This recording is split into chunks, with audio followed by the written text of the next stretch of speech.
This season of creation, being at one with the universe, is more than deepening our awareness of our natural connection to the natural world.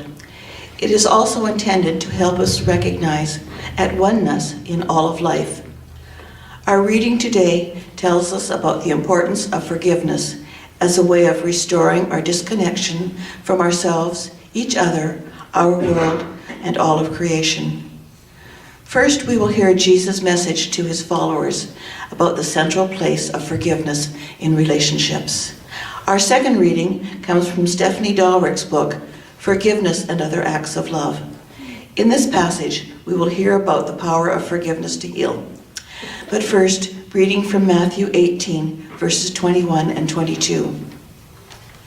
Then Peter came to Jesus and said to him, "Lord, if someone sins against me, how often should I forgive? As many as 7 times 7? Jesus said to him, "Not 7 times 7, but I tell you, 77 times. And now reading from Forgiveness and Other Acts of Love.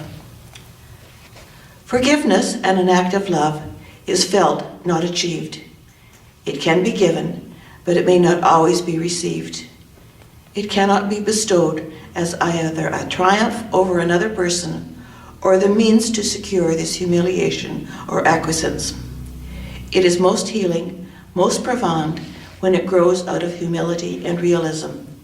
A hard-won sense that, whether you are entirely to blame in these events, and I am blameless, there is in each of us sufficiencies and imperfections that can be our greatest teachers. You may not recognize forgiveness, even when you have experienced it, for what we are seeking to know is subtle, difficult to define, multi-layered, and contains an element of magic.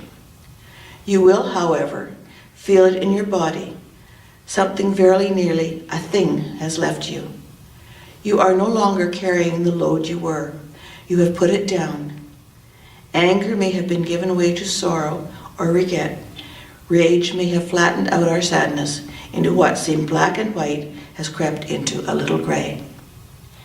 May these words open us to Spirit's presence. And may wisdom come to us this day.